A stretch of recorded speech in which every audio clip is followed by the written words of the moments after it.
ازيكم يا شباب، عاملين ايه؟ يا رب تكونوا بخير. معلش بقى، المحاضرة دي هي المحاضرة التامنة في المادة الأوتوماتا، المقرر الأوتوماتا بتاعنا. اتأخرت شوية والله عشان الامتحانات بقى، وكان واحد بيشتغل وكذا حاجة كده. فنبدأ على بركة الله. هنتكلم على حاجة اسمها البوش داون اوتوماتون. الأجندة بتاعت المحاضرة بتاعتنا هي البوش داون اوتوماتون، واللانجوج اللي بتعرف او نعرف اللانجوج ازاي بالبي دي اي اللي هو البوش داون اوتوماتون، وايه الفرق ما بين الديترمينستيك والنون ديترمينستيك بي دي اي اللي هو برضو بقى اللي هو البوش داون اوتوماتون.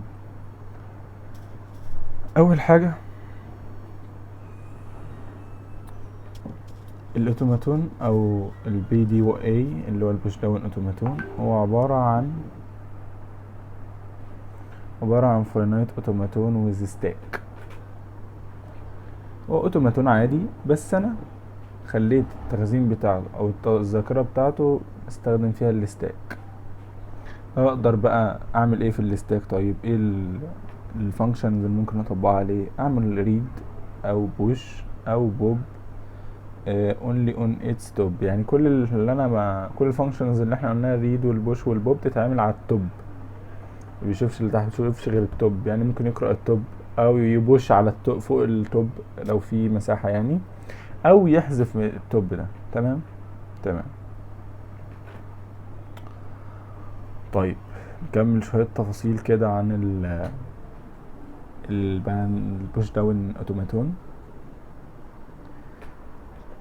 البوش داون اوتوماتون بيعرف فري كونتكست فري لانجوج، نوع معين وخاص من اللانجوج اسمه كونتكست فري لانجوجز. بتبقى تعريفها او بتعرف ك A و B كلهم باور n، وبحيث ان ال n اكبر من او يساوي الزيرو. يعني بتحتاج عدد ال A زي عدد ال B بالظبط. طيب ايه الفرق ما بين دي وما بين الريجولار languages؟ الريجولار languages subset of الفري context free languages. يعني context free languages دي حاجة كبيرة، خدنا منها جزء اللي هو اسمه الريجولار language زي ما انتم شايفين كده هنا في الرسم. ان الكونتكست فري languages هي العيلة الكبيرة، خدنا من عيلة صغيرة اسمها regular ايه language. يقول لك every language regular language is also context free language. يعني اي regular language هي subset او جزء من ال context free language. تمام. بيكمل برضو هنا الديفينيشن. فهو بيقول لك البوش داون اوتوماتون عبارة عن ابسلون ان اف اي ويز ستاك. يعني الاوتوماتون اللي هو بي دي اي اللي هو البوش داون اوتوماتون ده عبارة عن ابسلون ان اف اي اللي خدناه قبل كده في المحاضرات اللي فاتت، باستخدام الستاك، او ما بيخزن جواه او البيانات بتاعته جوه ستاك. الستاك ده كان ستور سترينج اوف ستاك سيمبلز. حلو. ال principle of stack enable the PDA to remember a finite amount of information. الستاك ده بيخلي الآلة بتاعتي اللي هو البي او دي بيفتكر معلومات او كمية من المعلومات المحددة اللي هي بتبقى جواه. يعني شوية معلومات انا حطيتهم فيه، بتبقى الستاك ده حافظهم، بيخلي الآلة تقدر ايه تسترجعهم او تفتكرهم. طيب البي دي اي can read input symbols perform stack operation push او بوب. يعني العمليات او اداء الستاك او عمليات الستاك بتاعنا زي ما احنا عارفين بوب وبوش. طيب ال BDA can access information of on its stack list in first out way. زي ما احنا عارفين في الستاك تبع طريقة last in first out، يعني اللي بيدخل اخر واحد بيدخل هو اول واحد بيخرج. تمام جدا. نكمل. دي رسمة بسيطة كده بتفهمنا الفكرة بشكل عام. هو بيقرأ input هنا، ف finite state control بيحطه في الستاك. حلو. ويقدر يضيف او يسحب على حسب ما هو عايز يعمل push or pop. وفي الاخر بعد ما اخلص اشوف ده accept ولا reject. كويس كويس.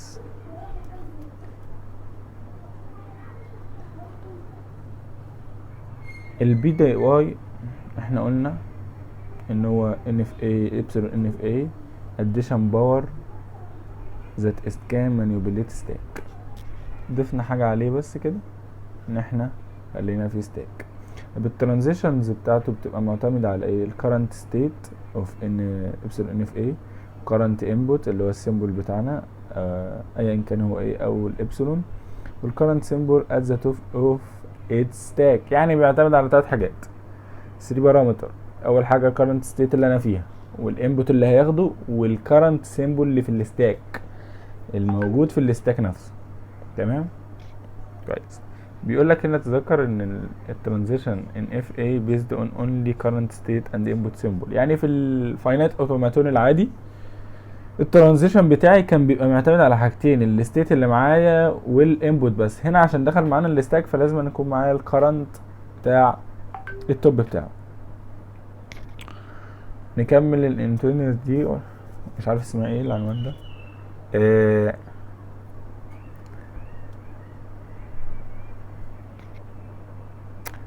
يقول لك هنا non deterministic الآلة دي ممكن تروح لأكثر من مسار زي ما احنا عارفين. في كل خطوة تستطيع تموف من state لstate أني replace the top of symbol on stack by a sequence of zeros or more symbols.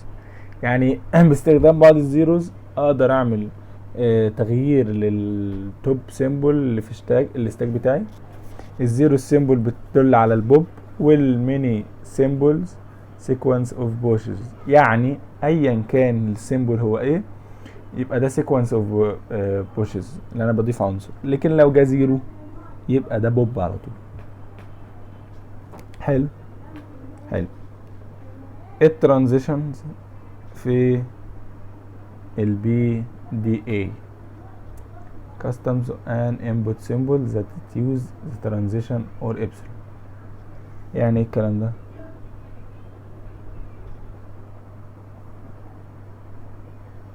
customs and input symbol it use. نكمل يا سادة يا كرام. اول حاجة باخد input symbol معايا، ده بستخدمه في الترانزيشن او في ال كانبوت سيمبل يعني مع الستيت بتاعتي. تاني حاجه بروح للستيت التانية او stay in the same state على حسب. replace the symbol at the top of stack by any string. بغير او بشيل السيمبل توب ستاك باي سترينج. السترينج ده بقى كان بي epsilon which corresponding to bob الستاك. no thing is made to the stack. يعني ولا شيء هيتغير في الستاك بتاعي. او ريبليس التوب بسيمبل تاني، يعني سيمبل توب اللي موجود اغيره بسيمبل تاني. او ريبليس توب سيمبل باي 2 اور مور سيمبلز. يعني عندي 4 حالات للسترينج اللي بتاعي. هو حالات الترانزيشن عامه بيبقى معايا انبوت سيمبل بروح للستيت الجديده او بفضل في الستيت اللي انا فيها. تالت حاجه بريبليس التوب ستاك بسترينج معين. ايه بقى السترينج معين ده؟ ممكن يكون ابسلون اللي هو بعمل ببوب، او اسيبه زي ما هو اللي هو مش هيتغير اللي هي النقطه دي، او اتبدل برمز تاني او اكتر، رمز تاني او اكتر من رمز، رمز تاني او اكتر من رمز. تمام تمام. خش في اللي بعده. ايه الديفينيشن؟ كمل برضو في الديفينيشن. البي دي واي بيتمثل في 7 بارتس او في 7 تابلز مش في 5. الكيو والسيجما مش عارف الفا دي ولا ايه، لا دي اللي الفا، دي تاو مثلا، كيو نود زد اف. طيب الكيو زي ما احنا عندنا فاينل ستيت اوف فاينايت ستيت سيت اوف ستيتس السيجما انبوت الفابت، التاو ستاك الفابت. الترانزيشن فانكشن بقى تختلف هنا، هي الكيو في السيجما اتحاد الابسلون في الاكس تدينا 2 باور كيو في اليو، باور سيريز اوف سيت كيو في يو. الاكس ده الستاك سيمبل and اليو السترينج اوف ستاك سيمبل ذات ريبليس الاكس ات ذا توب اف ستاك. الزد جزئيه من التاو بحيث انها تبقى الستارت ستاك سيمبل، اول سيمبل اتحط في الستاك ده هو الزد. تمام تمام كويس جدا. طيب الكيو نود تنتمي الكيو دي ستارت ستيت، الاف جزئيه من الكيو دي هي ستيت اوف فاينل ستيتس. تمام تعال نشوف الترانزيشن فانكشن بتفاصيل. ترانزيشن فانكشن دي ايه بقى الكلكعه دي لحد هنا كنا واخدينها في الابسلون. طب لما دخلنا الستاك بقى دخلت الاكس اللي هي السيمبلز اللي بتبقى في الستاك. تمام واليو دي هي السترنج بتاع الستاك. كويس كويس، ده الفرق ما بينها وما بين الابسلون او الان اف اي، ابسلون ان اف اي يعني كانت كيو في سيجما تحت ابسلون بتودي لحد الكيو 2 باور كيو باور سيريز باور سيت اوف كيو. لا دلوقتي احنا نزود الاكس اللي هي السيمبلز اللي في الستاك واليو السترنجات اللي في الستاك. حلو قوي. السيمبلز ذات ريبليس اكس ات ذا توب اوف ستاك، يعني اما اليو بابسلون ستاك از بوب هيعمل بوب، يا اما اليو باكس الستاك هيغير السيمبلز اللي عنده، يا اما اليو بتساوي يو واي 1 واي 2 زين ستاك ريبليس باي واي 1 واي 2 والواي 1 از بوشد اونتو ستاك. يعني ايه؟ يا اما الستاك ياخد ابسلون وده هيعمل بوب، يا اما الستاك ياخد اكس وده هيغير السيمبلز اللي عنده من غير اوبريشن، يا اما ياخد واي في واي 2 وساعتها الاكس اللي موجوده تبدل بواي 2 والواي 1 هتتضاف بالبوش في الستاك بتاعنا. معلش البتاع ده طويل شويه بس نحاول نظبط الدنيا احنا ماشيين كده. ترانزيشن فانكشن بالارجيومنتس بتاعتها. قلنا الالفا تاخد 3 حاجات، البي ودي الستيت اللي احنا فيها، والانبوت سيمبل لا اما بقى سيجما ايا كان ايه من السيجما او الابسلون بتاعنا، يا اما ستاك سيمبل اكس ان تاو. مش يا اما، هي بتاخد 3 حاجات، الستيت اللي انا فيها والسيمبل اللي معايا والسيمبل اللي في الستاك. طيب لو الالفا كانت set of zeros or more actions of the form ده كده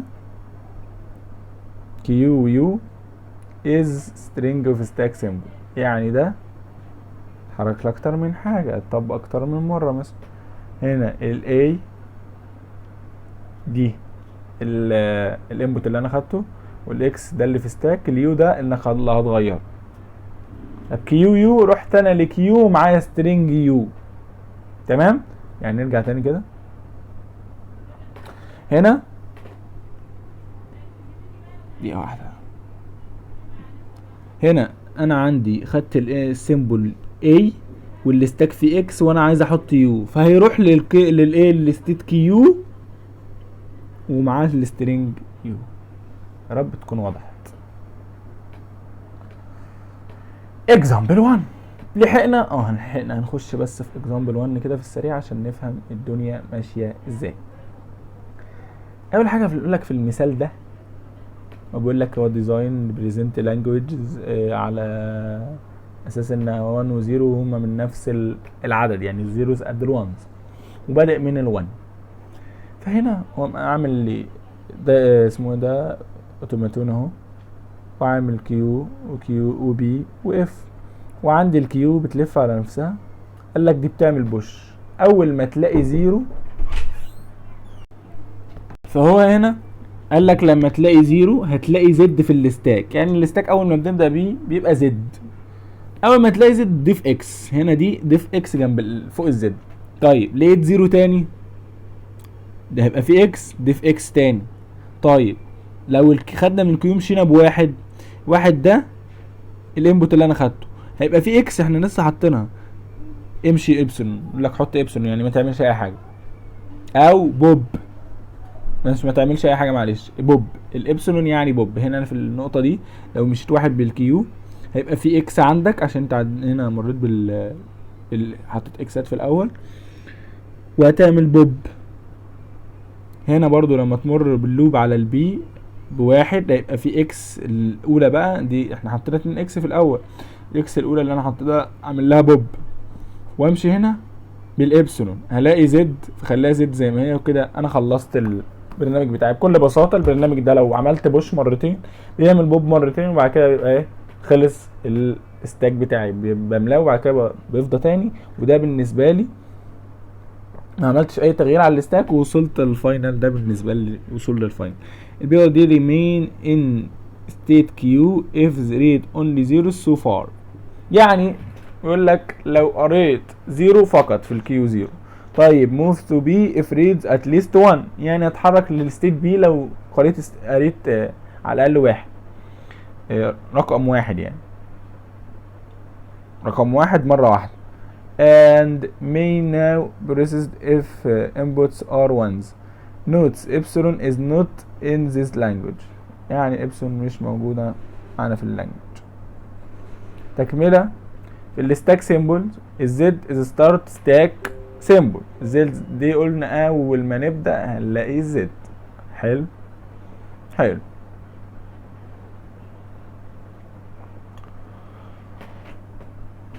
طيب الزد ماركس ذا باتوم اوف ستاك، القاع بتاع الستاك، اول حاجه اللي تحت خالص دي الزد. enable to know when we have contained the same number of the ones as zeros.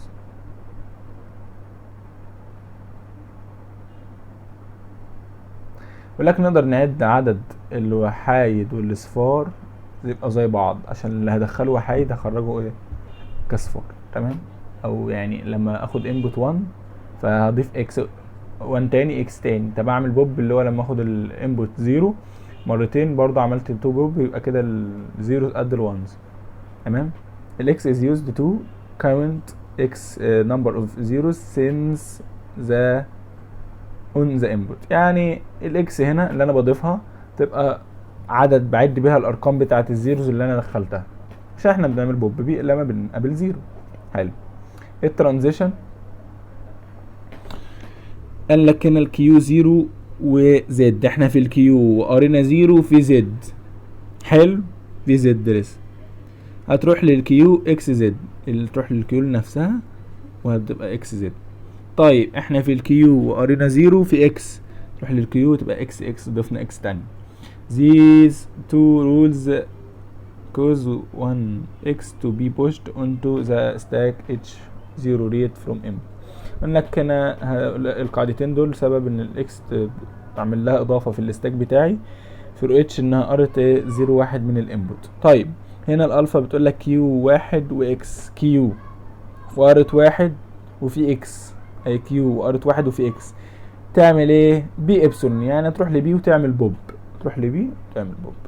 when you see a 1 go to b and bob x 1x، يعني لما تلاقي واحد روح للبي وبوب ايه، واحد من الاكسات بتاعتك.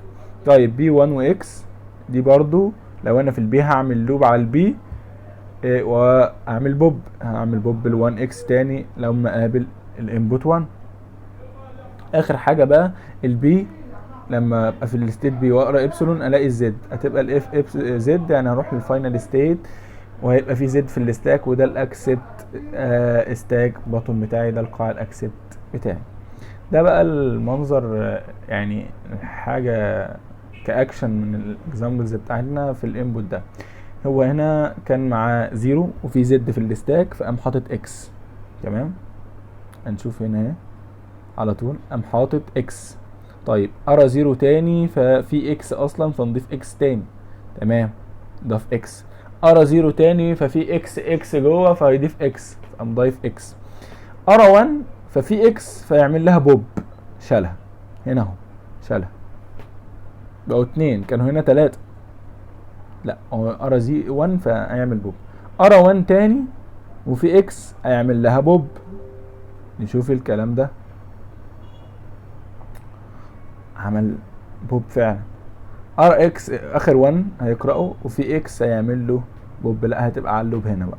تمام تمام، عمل له بوب. وصلنا للزد، هنا هيقرأ ابسلون وفي زد هنخليها زد زي ما هي، وكده احنا وصلنا للاكسبت ستيت بتاعتنا. يبقى السترنج ده is accepted when finished read the string at reached the final state if، لما اوصل للفاينل ستيت. تمام يا شباب، من اول هنا الدكتور كانت لغت السلايدات من اول 24 لحد 34، فكل ده ملغي.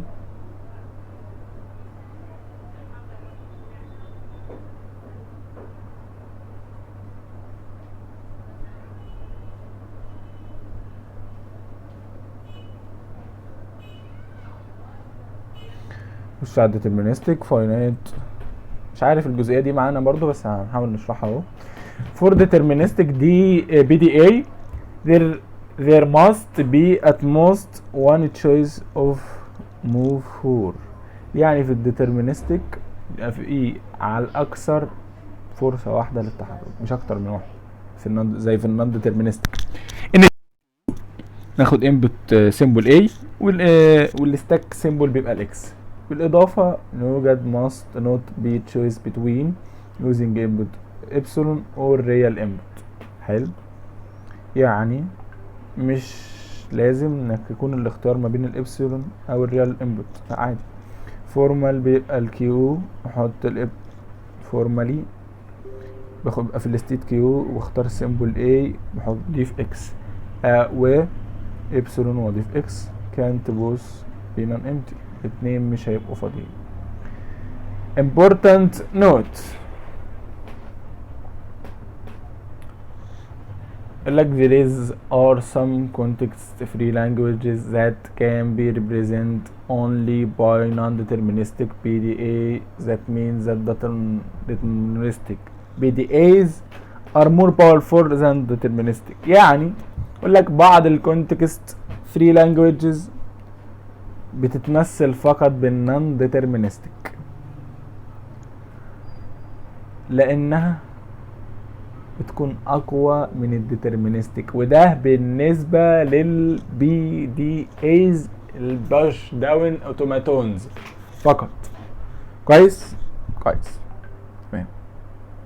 الزامبل التالت ده لك بي دي اي فور لانجوج دي دبليو والريفرس بتاعها، بحيث ان الدبليو دي تنتمي للزيرو لوان ستار.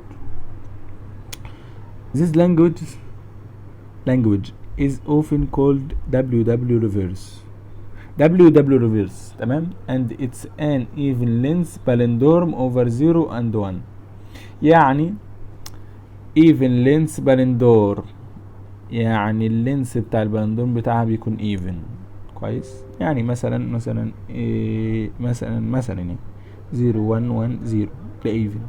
مثلا كده 0 1 0 1 0 1، لا دي مش تنفع، دي مش بالندور، عشان هنا 1 وهنا 0، فالاتنين مش بالعكس بيتقرأوا زي بعض يعني. هنا قال لك لما ابقى اخد 0 او اتحرك بالستيت 0 وفي اكس دي في 0. طب لو اخد 1 وفي اكس دي في 1. طب لو هاخد سيمبل انبوت 0 وفي 0 دي في 0. طب لو اخد انبوت سيمبل 0 وفي 1 دي في 0. لو اخد انبوت سيمبل 1 وفي 0 دي في 1 1 وفي 1 اضيف 1. يعني بكل بساطه لو خدت انبوت سيمبل 0 وفي اي حاجه اضيف 0. لو خدت انبوت سيمبل 1 اضيف 1.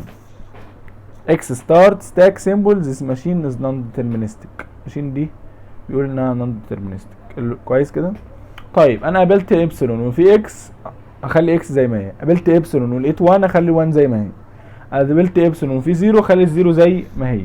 الجزئيه دي لو دخل انبوت سيمبل كان بتاع ابسلون اخلي الحاجه الموجوده زي ما هي. كي 1 لو لقيت 1، لو انبوت سيمبل بتاعي 1 ولقيت 1 خليها ابسلون بوب، اعملها بوب. طب لو لقيت 0 وفي 0 اعمل له بوب. يبقى في اللوب بتاع الكيو 1 لو انا معايا اي انبوت سيمبل كان 0 او 1 وفي 1 وانا معايا 1 اعمل له بوب. لو في 0 وانا معايا الانبوت سيمبل 0 اعمل له بوب. هنا بقى لو انا معايا ابسلون وفي اكس خليها اكس زي ما هي. يعني انا همشي بالانبوت سيمبل ابسلون وفي اكس، خليها اكس زي ما هي وكده انا وصلت الفاينل ستيت. تعالوا بقى ناخدها ايه تفاصيل شويه. هنا عندك قال لك الكيو الام بتاعتي الماشين يعني كيو 1 وكيو 0 وكيو 1 وكيو 2، السيجما 0 1 التاو 0 1 واكس، والالفا بتاع الترانزيشن فانكشن، والكيو 0 اللي هي الانيشيال، والاكس اللي هي الستاك سيمبل، والكيو 2 دي الفاينل ستيت بتاعتي. طيب الالفا از الفا لو الكيو 0 خدت اكس 0 وفي اكس كيو 0 واضيف 0. طب لو الكيو 0 كانت واخده انبوت سيمبل 1 وفي اكس اضيف 1. حلو. one of this rule applied initial x marks the two button. x دي هي الزد اللي كانت في الامثله اللي فاتت بتاعتي، ده البطن بتاع الستاك. في اول حالتين هنا او في اول نقطتين او في اول اتنين انبوت سيمبل قال لك هنا لو الكيو 0 وانت خدت 0 وفي اكس ضيف 0 زي ما احنا قلنا، لو 1 ضيف 1.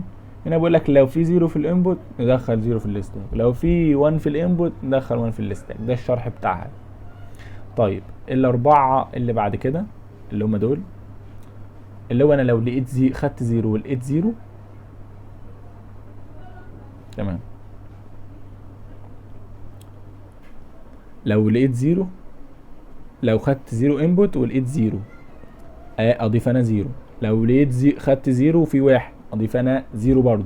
لو خدت انا انبوت 1 وفي 0 اضيف انا 1، واروح برضو كل ده اروح للكيو 0. لو انا في الكيو 0 خدت انبوت سيمبل 1 وفي 1 اضيف 1. يقول لك الاربع رولز دول بيسمحوا ان احنا نستي في نفس الستيت، وبيقرا الانبوت ويبوش اونتو الستاك. بيقرا الانبوت ويعمل له يبوش جوه الستاك. it saves the inputs in the stack. بيحفظ الانبوتس جوه الستاك.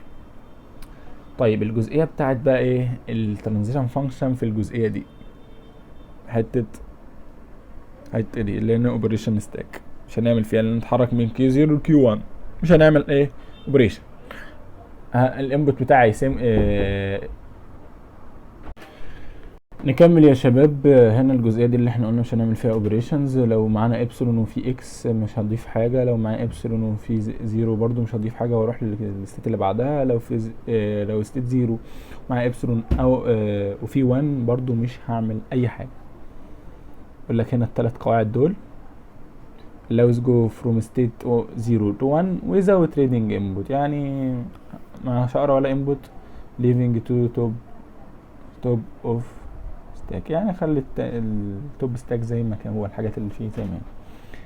جزء اللوب اللي على الستيت كيو 1 قال لك لو انا في كيو 1 وقريت سيمبل انبوت سيمبل 0 في 0 اعمل له بوب. طب لو انا في كيو 1 اروح لكيو 1 برضه. لو انا قريت انبوت سيمبل 1 وفي 1 برضه اروح لكيو 1 واعمل له بوب. الستيت كيو 1 ماتش انبوت سيمبل اجينست ذا توب اوف ستاك اند بوب وين ذا ماتش. يعني ايه؟ قال لك كيو 1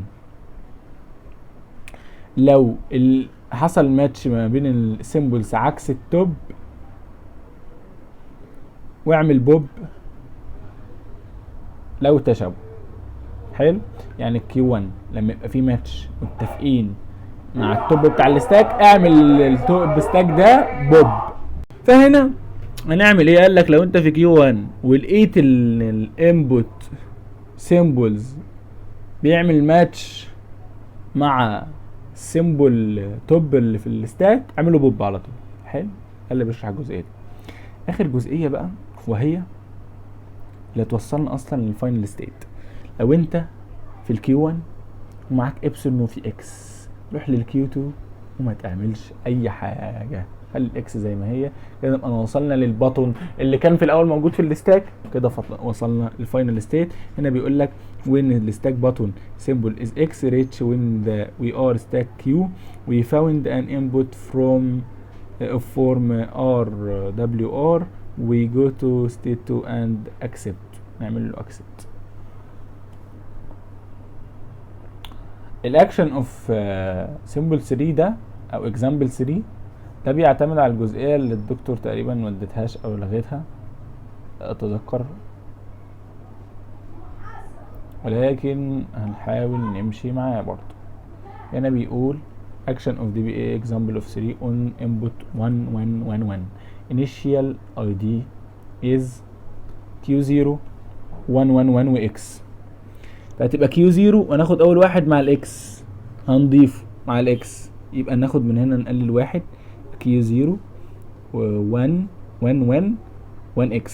طيب Q0 في إبسلون دخلنا الإكس هنا، دخلناه مع الواحد، في واحد دخلنا واحد تاني.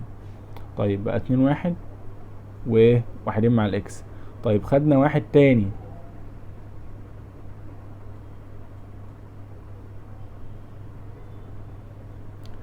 هي واحدة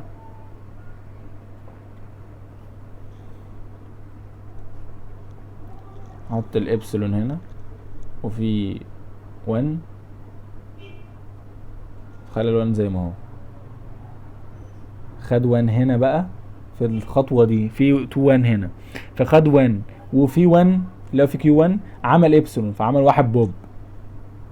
طيب خد ال1 ده وضافه وعمل إبسلون تاني فعمل له بوب تاني فوصل لكيو 2 زي ما انتوا شايفين كده. ده اللي انا قدرت اعمله في السؤال، يعني انا مش فاهم اكتر من كده، يا اما انا مش فاهم اصلا قوي. والجزئية دي تعتمد على الجزئية اللي اتحذفت. يعني هنا بيقول لك الكيو 0 مع 4 وحيد وكيو وزيرو وزد 0، امشي فيها بالطريقة الصح انك تروح نازل هنا كيو تاخد الواحد وعملت له بوش، واحد تاني عملت له بوش تاني هنا واحد كيو 1 رحنا الكيو 1 بالإبسلون. حلو، بقى 1 1 1 1 زد 0. عملنا ايه تاني؟ لقينا واحد عايزين نعمل واحد وفي واحد اللي احنا كده بنعمل لوب على كيو 1 فعملنا بوب. اخر حاجة عملنا بوب مرتين وواحد تاني هنا يبقى بوب تاني، والإبسلون مع زد زي ما هي، يبقى وصلنا لنفس النتيجة او البوتون اللي احنا كنا بادئين بيه. ده المسار الكويس للارو ريبريزنتيشن اوف مش عارف مين ريليشن، عشان الجزئيه دي تقريبا في الجزئيه اللي اتحسبت، يعني هي في الحته اللي اتحذفت